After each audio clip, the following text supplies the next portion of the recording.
Well. Welcome back to Valid with an Accent. This is season 4, episode 5. And today's gonna go a little differently than usual because I had a last minute cancellation. And so I have no guests scheduled for today besides the person who didn't slide. So I decided, based on popular demand, that I'm going to do a introductory episode about myself. Because I feel like it's been a minute since I last made one. I used to have a different YouTube channel where I used to talk about myself, kind of like a vlog. And so when I started the podcast, I kind of stopped doing that. And I decided that this would be the perfect idea to introduce myself to my new followers and supporters, and, some life updates and such. So allow me to tell you about myself.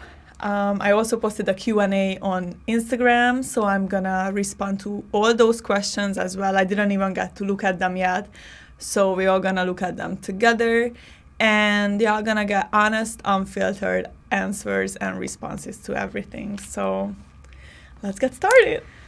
First and foremost, my name is Lilla. I go by Lilla Foreign. I am 28 years old, and I moved to the United States 10 years ago by myself when I was 18.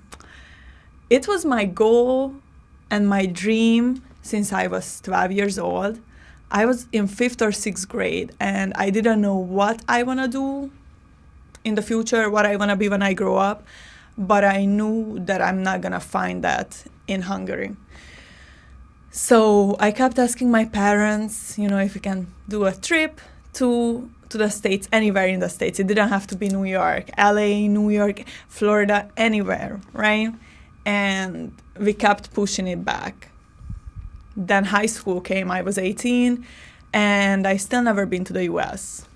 I will add a little side note here in a second. And that's when I decided that I'm gonna get on a flight, dolo, and see what's about there. So that's how I ended up here, right? Fun fact, when I was 3 years old, I went to my mom and I asked her, when are we going back to America? Again, mind you, I never been here in this physical form in this lifetime before. My mom was pregnant with me when she was in Florida, but again, I was in her belly. So it gotta be some subconscious thing. I am spiritual and I believe in that type of thing. So it really could be that. Or I was just simply, American in a previous life. We don't know. I don't know. So yeah, that's that. And this is a question that I often get, right? When did I decide that I'm gonna start a podcast? What was that motivating factor? What pushed me to start? And how did I even come up with this?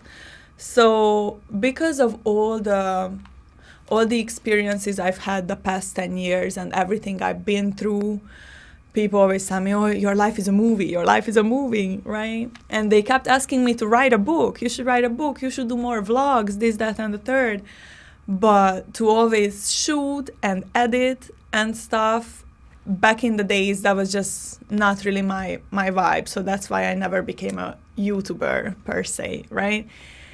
And I'm also not a writer. I'm good at writing and storytelling and such, but to write a book, I'm like, you know what? I don't know about that. I ended up starting it actually because, you never know. I know so many people nowadays who write books about their lives and they have no prior experience as authors or anything. But, once you make your mind up, only the sky's the limit. And even so, even the sky isn't even the limit, So I'm like, okay, let me see about that. I started writing, but when it comes to the whole structure of how one's supposed to write a book, I just didn't even know where to start, right? And on the other hand, when I became part of the entertainment industry, I will get into that in a second as well. I just built so many relationships, and I met so many dope individuals who also been through crazy stuff in life, who has a journey, who got stories to tell. That I knew I wasn't the only one with a journey, a path in life that's worth remembering or talking about. So I was like, why don't I start a podcast where I can literally interview other dope individuals who can also share their stories? And that's how the mission came. The mission of Valid with an Accent is, I'm gonna put it right here, y'all can read it, but also the mission of Valid with an Accent was and still is to highlight dope individuals, whether you're an entrepreneur, whether you are any sort of business owner,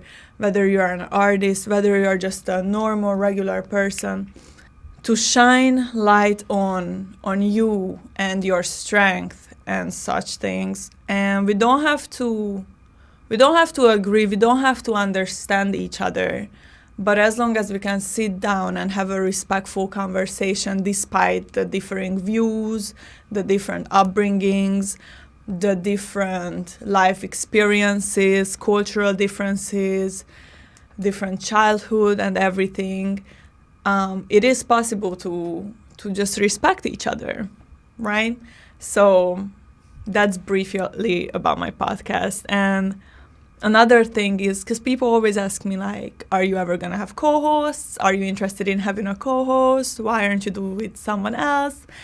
I was supposed to start it with two different people on two different occasions. And life be life, and I understand that. But when it comes to business, I take my craft seriously. I am an ambitious individual. I am a boss woman, feel me? I'm an entrepreneur, and I don't play around when it comes to my craft. And I feel like people don't have the same mindset. At least we are not on the same levels. And it's really hard to build with people who are not on the same level as you or ahead of you, right? So that's why I was like, scratch that. I'm not waiting around for nobody. I'm not waiting around for nobody to get their shit together, to get their money up, to even realize how serious I take this shit. If you're not on the same level, it's never gonna work. And that goes for everything: business, friendships, relationships, family, everything. So I'm like, you know what? I can do this by myself. So that's how I started it last year in 2025. Now, some other stuff. Let me think. Oh yeah. Yeah, always ask me where I'm from. So I was born and raised in Hungary, which, if you don't know, in Eastern Europe.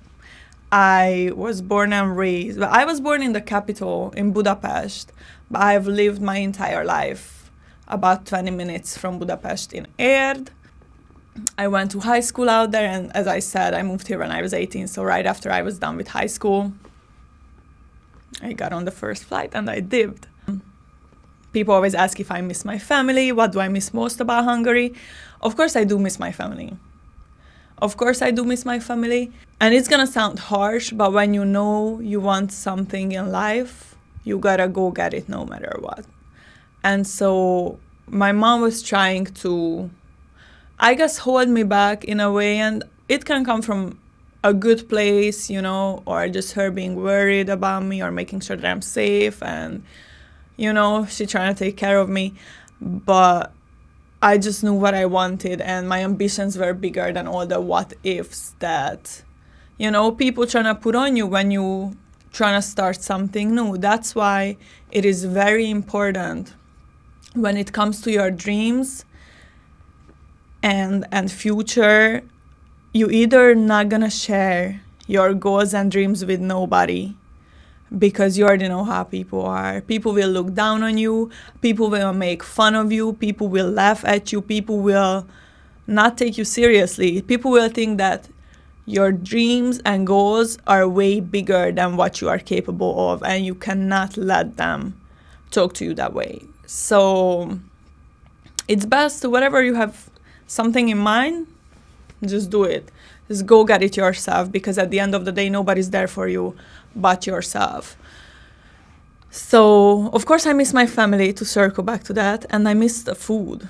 Hungarian cuisine is delicious, right? Now, I know people be like, oh, why people can't cook, why people don't season their food, why people da da da da da da. That don't apply to Hungary. That does not apply to Hungarians because we season our stuff, okay? We use a lot of spices, we use a lot of meat, rice, potatoes, vegetables, and it's really hard to recreate certain dishes. Like when I be craving food from home, I'm like, first of all, there is no fire Hungarian restaurants in the city. So maybe one day I will open one because there is only one Hungarian restaurant somewhere in Midtown Manhattan, and it is disgusting. It is absolutely disgusting. Now, I don't know if it's just the chef who cannot cook, or it's the fact that it's hard to get certain ingredients here, right? Now, there's a lot of delis and markets where they import Hungarian goods from Hungary to the US,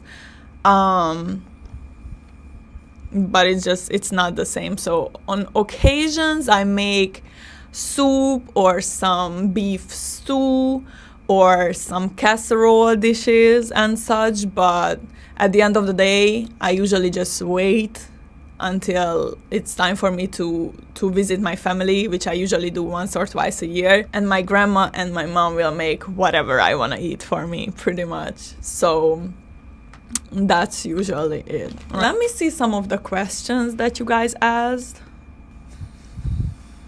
and I'm gonna answer those. Somebody said, how can I become like you when I grow up? Well, it pretty much sounds like, what type of person are you? How can I become like you when I grow up? I am a very ambitious person. Ever since I've known myself.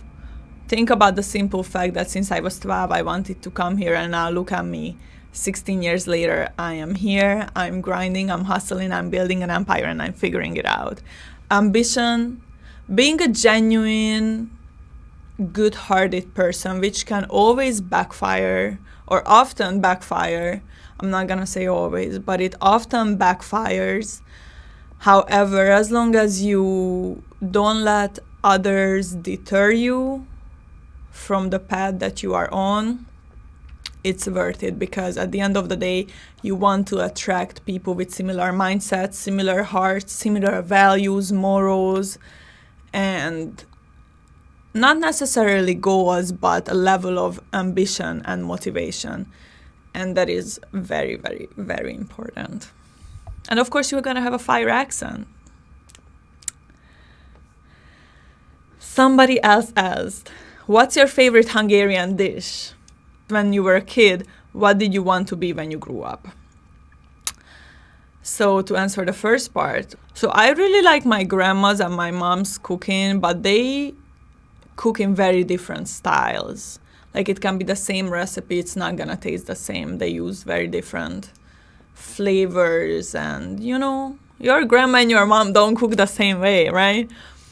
So I would say I love me some gulyás lavash, which is goulash soup, beef, well, actually bab gulyás, let me correct myself, bab gulyás. The difference between gulyás and bab gulyás is bab gulyás have huge beans in it, and it is delicious. Carrots, other vegetables, and it's a red soup. I also love chili beans, not how Americans make it. I love my mom's chili. I love me some potato casserole, which is rakott krumpli. The only thing is I have a bunch of dietary restrictions now. I don't eat no gluten, no dairy, and most of the stuff has either dairy products in it or pasta and noodles and such. So I usually have to be gluten-free now and dairy-free, which, kind of like alters the whole dish, but I really love that. Anything that my mom makes, let me tell you, when you were a kid, what did you want to be when you grew up? I actually wanted to be a Hollywood actress like Jennifer Aniston. I used to partake in a lot of talent shows in elementary and middle school, whether it was reciting poems or novels or parts of certain plays and things like that with the class, with my best friend or by myself. I used to beg a lot of prizes for that. Yeah, I was really good. But then somehow it faded away. I don't even know why. I just stopped. I think in high school I didn't put that much of an emphasis on it anymore. It wasn't enforced anymore like that. And I think that's why I love literature. Poems and novels, poems especially. I can actually, let me do this, right? I'm gonna read you my favorite poem. I'm not gonna say I'm gonna remember it off the top of my head anymore all the way, but this is one of my favorite poems, so it's called September Végén by Petőfi Sándor. So September Végén means at the end of September, and Sándor Petőfi, I guess Alexander Petőfi, is a very, very famous poet from Hungary from the 19th century. So boom, this is how it goes, right? Még nyílnak a völgyben a kerti virágok, még zöldel a nyárfa az ablak előtt. De látod amottan a téli világot? Már hót akar áll a bérci tetőt. Még ifjú szívemben a lángsugarú nyár, s még benne virít az egész kikelet. De íme sötét hajam őszbe vegyül már, a téldere már megüté fejemet. Elhull a virág, eliramlik az élet. Ülj, hitvesem, ülj az ölembe ide. Ki most fejedet kebelemre tevéd le, holnap nem omolsz a sírom fölibe. Ó, mondd, ha előbb halok meg, tetemimre, könnyezve borítsz a szemfüdelet. S rábírhat-e majdan egy ifjú szerelme, hogy elhagyod érte az én nevemet. Ha eldobod egykor az özvegyi fátyolt, fejfámra sötét lobogó lakadsz. Én feljövök érte a síri világból, az éj közepén, s oda leviszem azt. Letörleni velé, könnyű idet érted, ki könnyeden elfeledét hívedet, s e szív sebeit bekötözni, ki téged még akkor is, ott is, örökre szeret. This is deep, thinking back now, it's deep, okay. This is so beautiful. So let me tell you the backstory, right?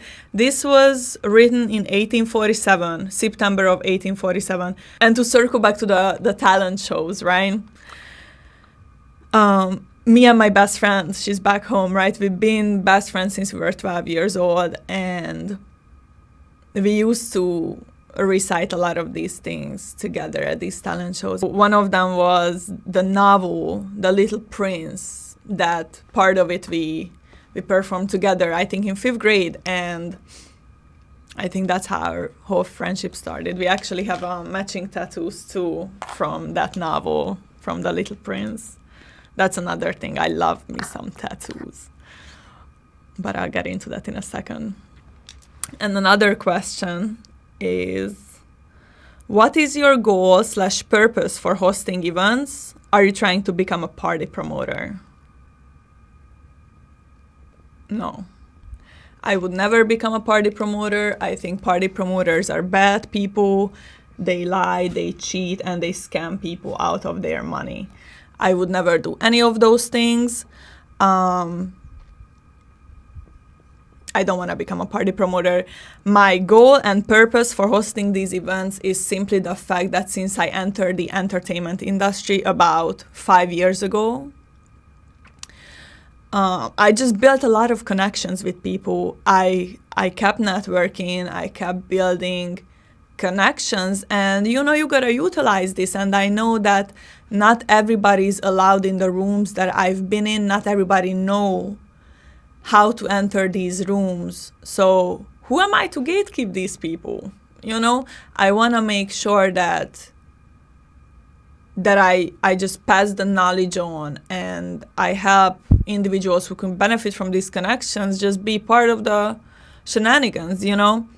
I actually first started in the industry, I guess, in New York as a model. I used to want to be a professional model.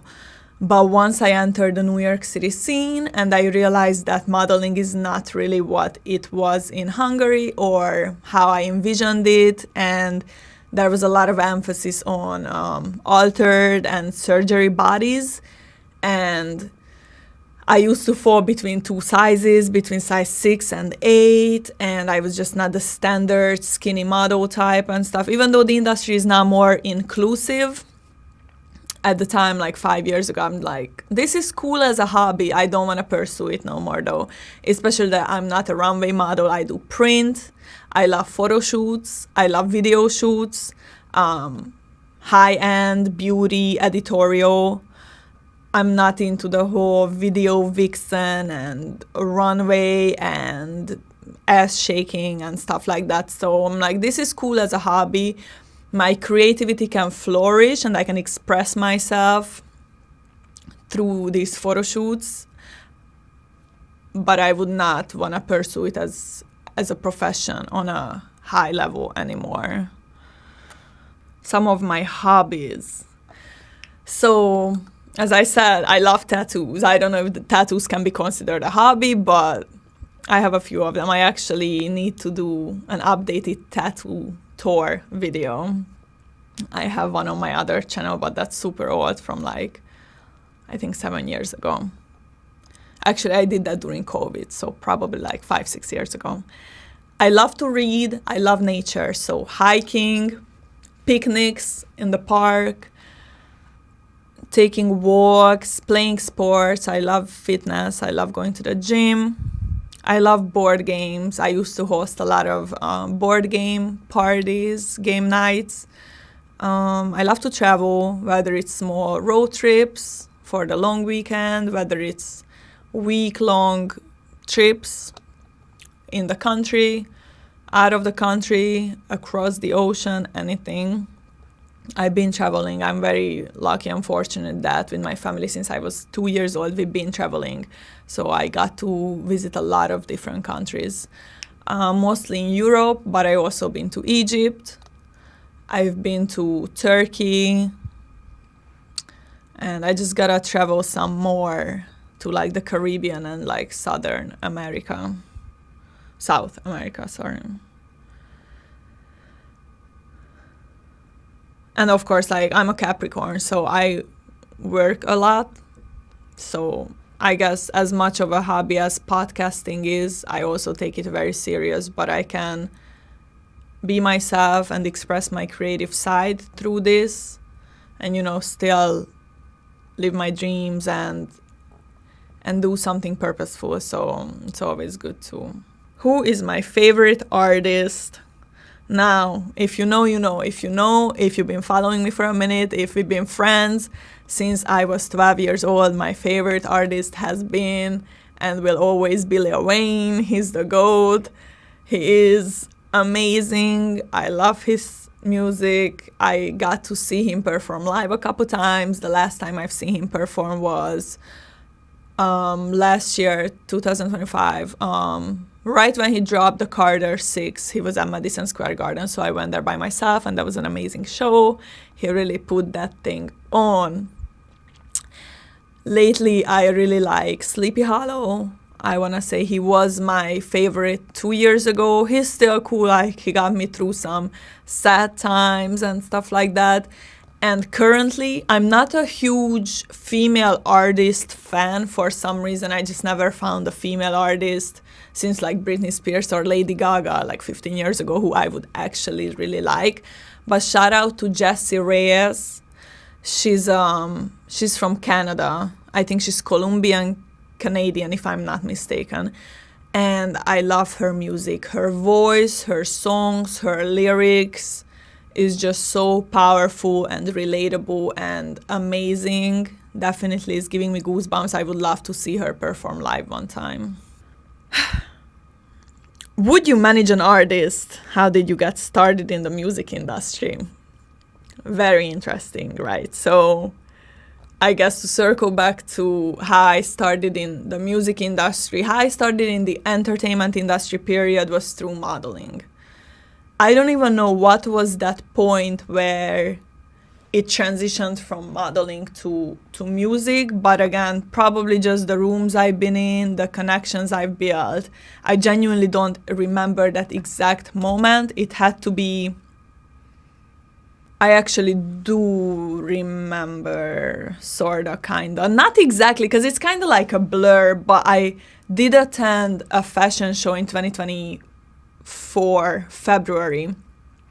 I was actually walking the runway. I told the organizers I am not a runway model. They were like, we want you there. Okay, no problem. Cool. I was part of that thing. And I met a couple individuals, including an artist who I ended up managing, right? So I used to manage an artist before, and would I manage an artist again? Absolutely not. Well, I guess never say never, but my experience with artist management has been that I was believing in the artists more than they believed in their own self and their own craft. And even though it's part of it, I feel like as an artist manager, you need to believe in your artist. But when the artist doesn't believe in themselves at all, or just not motivated, or expects you to pay for the studio sessions, their performances, their music videos, and this, that, and the third, it will never work. I am not your sponsor. I am not your mother. I am your manager and I will get you deals, but that is absolutely not how it works. So until I guess I meet another artist who is worth investing time in and effort in, and they pull up with the bag and they take business seriously, I might consider it. But at the end of the day, I am very focused and busy with my own ventures, business ventures, and everything I have going on for myself. That I always do business consults, actually, given that I have a business degree. I have a bachelor's degree in business administration and management. So when it comes to writing business plans for individuals and businesses, consulting artists or creatives on how to be present in the industry, how to network, how to better their craft, I enjoy that more, given that I'm a creative with a business-oriented mindset. But as far as these underground artists, no tea, no shade, is just one thing I've realized, right? Let me tell you this. It is very easy to outgrow New York City. And as creatives in the industry, y'all gotta realize that just because you make it in New York, it doesn't mean that you made it. It doesn't mean that you are famous. It doesn't mean that you are rich or you will ever become rich. New York City is small. And if you think New York City is huge, then there's a deeper conversation to be had. Because I moved here from somewhere else and I already want more for myself. I want to expand my business, my mind, and I want to reach further. So working with people who think that impressing their boroughs and their homies on the block is something that will ever get them out of the mud and the hood, I have great news for y'all. It will never happen. I guess that kind of answered how did I get started in the music industry as well. So I was managing this artist. There's plenty of events to attend in New York. Free events you need to pay for, events they pay you to be part of. Networking is huge. People say that it's not what you know, it's who you know. To an extent, it is true. But when it comes to the music industry specifically and networking with people in the industry, nobody gives a fuck about you. In this industry, it's only you and you, right? Because people might pretend that they are your friends. People might fake it. It might seem like you have friends in the industry, but everything is a transactional relationship, right? So be prepared to be used, but make sure the people you let use you have something you can use them for in return, right? It always have to be a two-way street, right? And you realize you start to outgrow people, and that is okay. That's part of life, right? Never get too comfortable with where you at, because you might stick around certain crowds because that's your comfort zone. That's what you are familiar with. You think that y'all gonna make it out together, but when the roles are reversed, those gonna be the same people that you just gonna be leaving you where you at. because everybody's very selfish in this industry. Everybody cares about themselves more. So build your own network, focus on your own craft, and keep in mind that if you are the smartest in the room, you are doing something wrong. Because who are you going to learn from? You can only learn from people who's above you, mentally, financially, right?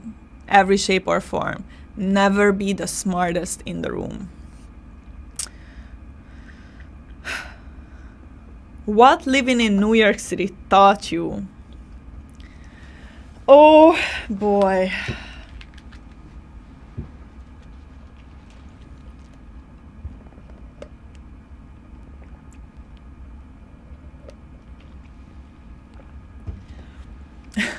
Living in New York City taught me that those old cat ladies are actually figured life out, right? Because animals will never disappoint you, right? New York City taught me that your options are very limited. Again, what I said, New York City is very small. So now whoever thinks, oh, there's millions of people living in the city only, right? New York State has more people than Hungary altogether. But once you have a certain mindset and you want better for yourself and your goal is to elevate, those options are going to start shrinking, right? Whether, again, it's business, whether it's friendships, whether it's relationships especially, your options are super limited. When they say that there's a bunch of dead fish and piss in the dating pool, that is a fact. And let me tell y'all why, right? If we have a dating pool, right, with a bunch of options, that's literally just everything. That's garbage. It is on you to just dig through that garbage and filter out what's really for you. You gotta keep the goal in mind, and you know what you want for yourself. You cannot let those options distract you, because those are just the obstacles that God puts in your way to see how badly you want better for yourself. Once you realize that you gotta stick to what you want and all these other factors are just distractions, you are going to start seeing growth immediately, and it's gonna be painful. It's gonna be lonely. It's gonna be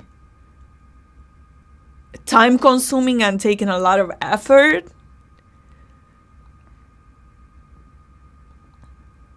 But it's gonna be worth it, right? It's gonna be worth it. And I'm only getting emotional because it really sucks that that's how this city is. Because people gotta realize that they gotta become better people. And this is another thing New York City taught me, that you gotta be a good person to be somebody. Because a lot of people, let's say, make great music, or they, know a lot of people, but if you're a shitty person, you will never make it on like a major scale, right? But yeah, so that's New York City is cool, but the grass is not greener here. The grass is greener where you water it. So you gotta focus on yourself, and you gotta surround yourself with people who root for you, who support you. And this is another thing. Oh, this is a great thing that New York City taught me. The people who you consider friends are not your friends all the time. What you gotta realize is, do the people who I consider friends actually support me? Do they buy my merch? Do they watch my show? Do they stream my music? Do they come to my shows? Are they helping me with networking? Do they help me get into rooms where I couldn't get in by myself? Do they check up on me when I'm going through it, when my mental is not where it should be at? Or is it completely different people? And this was not until last year when I started realizing this, that people who I consider friends, they might be acquaintances, they might be distractions from God, actually, to learn your self-worth, to learn your boundaries, and hold yourself to a higher standard. I started meeting dope people, and a lot of females, actually, which was very shocking and weird to me at first, because I used to be the type of person who gets along with guys more, and I just didn't really have nothing in common with women my age. But last year I started meeting very amazing females, and now I have more and more females that I can call my friend, and I had to keep an open mind and just keep my eyes open and be like, wow, this is not even somebody that I would consider more than a homegirl or an acquaintance or anything, but they always check up on me. They keep sharing my videos. They pop up to my events uninvited, in a way that I don't have to extend the invite. They just see me post and they make sure they buy the ticket. They don't ask no questions. They just show up and show out. And that is super important, because that's how you start surrounding yourself with the right people. What have you learned since working in the industry? Pretty much all what I just told you, right? Experiences as a Hungarian in New York City. Interesting. It's pretty... I have a lot of things to say about that. Experiences as a Hungarian in New York City. The world is small. That's the first thing I would want to say. Why? Because when I used to live in White Plains, this was a couple years back, I was on the phone with a Hungarian homeboy of mine, and I'm like, let me finish shopping, I'll call you back. I hang up the phone, right?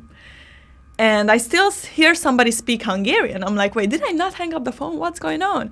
So I go into the other aisle at the store, and there goes a girl on the phone with her homegirl speaking Hungarian. So I'm like, "Szia," which means hi in Hungarian. She looks at me dead in the eye, and then she starts talking to her homegirl. She's like, oh my God, like somebody's over here talking to me in Hungarian. Like, what the hell, I'll call you back. So we start talking. Mind you, both the homeboy and this girl are people that I don't even talk to no more.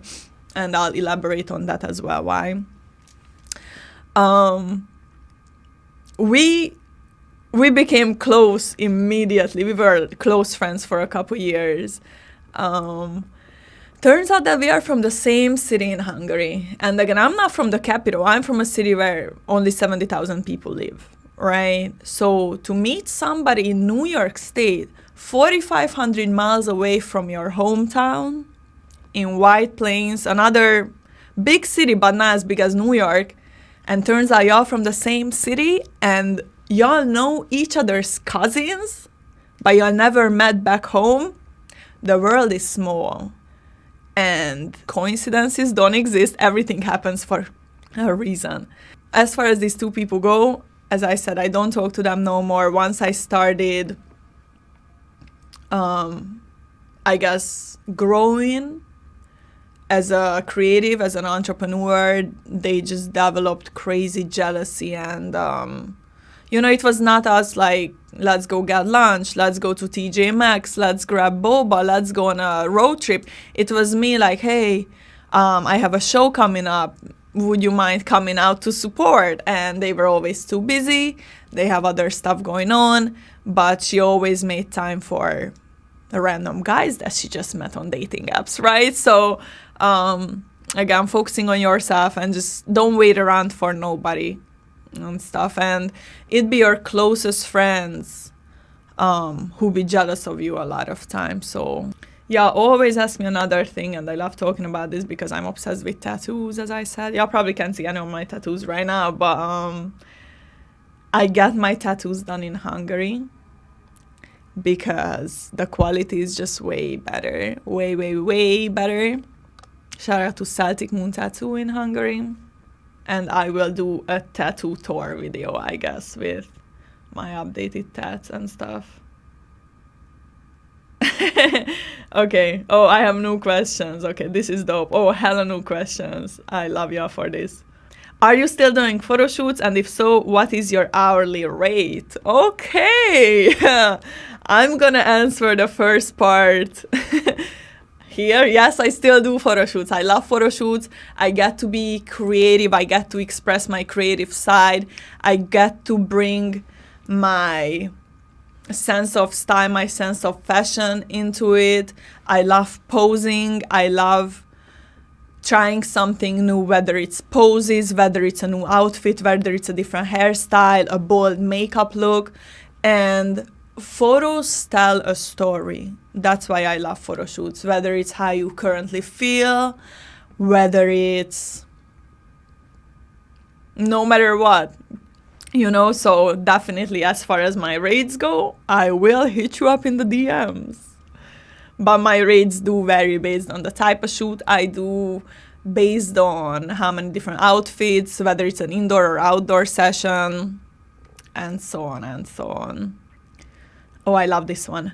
When you came to New York City, how did you put yourself out there to get where you are now?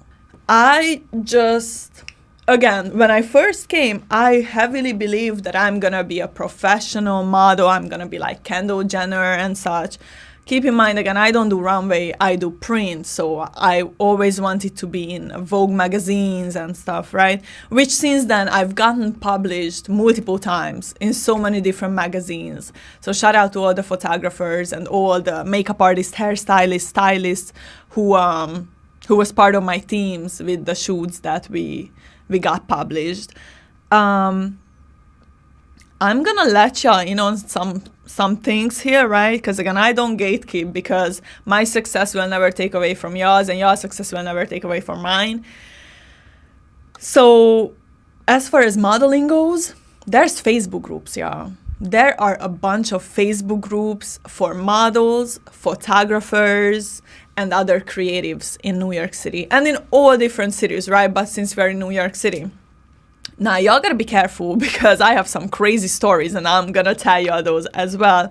But I joined these groups and I told them I'm new here. I wanna meet some other creatives and set up some shoots on a TFP basis. Time for print, trade for print. That's what TFP stands for. So that means nobody's getting paid, nobody's compensated, nobody pays nobody, and nobody's getting money out of this, right? Y'all just simply put your creative forces together and create something amazing. And there's a lot of photographers and other creatives who are open to these. That's how I started. And you know, that's how you start building your portfolio. When it comes to modeling, as a model, you need a portfolio. You need a comp card, which has your pictures and measurements and information on it. And you need to get experience. You have to find your niche. What type of modeling are you into? Are you into runway? Are you into print? Are you into videos? If it's print, is it editorial? Is it beauty? Is it creative? Is it high-end? You gotta find your niche, and you gotta start having shoots on shoots on shoots and build your network and build your portfolio. Because if you want to get signed to agencies, they gonna want you to have a portfolio that you can show them, and they can just look through it, and you can show all your different sides and how versatile you are. If you just want to go independent, just like how there's independent music artists, independent, you know, anything, it's possible to get gigs like that as well. I do that, so I never been signed to an agency.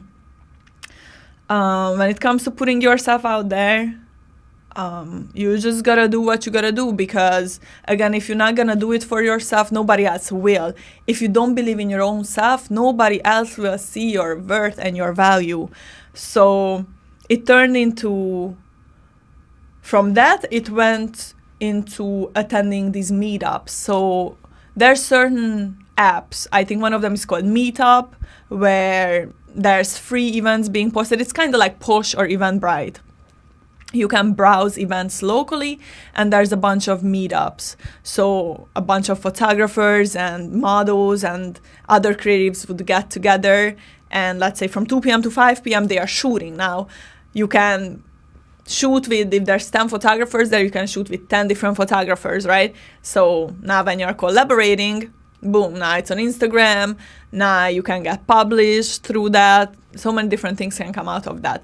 That's how I first started. And then just like with everybody else, you start building your network, and people will start recognizing you, and they will start being like, oh, okay, I've seen you around, or I see that, you know, when it comes to posing, like you have a unique pose, like you can literally develop your own poses, come up with your own poses, and people will be like, oh, that's your signature look. I like that. I want you, you know. Castings, you know, and just be yourself. Self-confidence and just be a good person. There's so much emphasis on that. Just be a good person. But basically, that's how I got started. And where I'm at now, like, thank you so much, because definitely I've seen the growth. There's so much growth that has happened the past 10 years, or even just since last year, right? But there's always room for improvement and growth, and you just gotta be better than you were yesterday. All right, so I got this question. How you met your best friend? Well, shout out to Justin, right? So I mentioned, yeah, I have my best friend back home. I've known her since I was 12. But my closest friend here actually is Justin. We met in college, actually. We went to the same school during our bachelor program. That was back in 2019. And we had some classes together. We've taken this Intro to Business Ventures course together. Mind you, he was always late to class. He would not show up. He would show up to the last 15 minutes and shit. And so, yeah, I don't even know. It's just like we became cool from like one day to the next, you know, and then COVID hit and classes went remote, but we kept in touch afterwards. I think did you drop out or you just stopped coming? Yeah, we didn't have no classes after, or we didn't continue school together, but we kept in touch and we hung out a lot back in the days. Then life started lifing, so for like a year or so we didn't really talk too much, and we definitely haven't really seen each other. All tea, all shade, but that's still the homie for me. Like, yeah, like we're always there for each other, no matter how much time passes. We know we can always count on each other. So, shout out to Justin. Okay, I think I'm trying to think what else to tell you about myself. I'm just gonna leave it at this for this one. I really appreciate the opportunity, and when I told y'all that everything happens for a reason, so the guest who I was supposed to have today not showing up gave me the opportunity to film this for y'all. So I can't wait to drop this. I can't wait for y'all to see. And if y'all like this, let me know. I would love to make more of this. And if this raised any questions in y'all, please put them in the comments so I can save them for the next time when I do a part 2. Thank you for acknowledging the hard work that I put into anything that I do. Thank you for recognizing that, because it is not easy. And given that I'm not even from here and I make shit happen, should be motivation for y'all to do it. Because if somebody who's not even from here can do all this stuff, y'all have a huge advantage. And I need y'all to know that. And I need y'all to wake up every day, look in the mirror and tell yourselves that y'all the shit. y'all him, y'all her, y'all them, and get to work, because if you won't do it, nobody else will. Have a good day.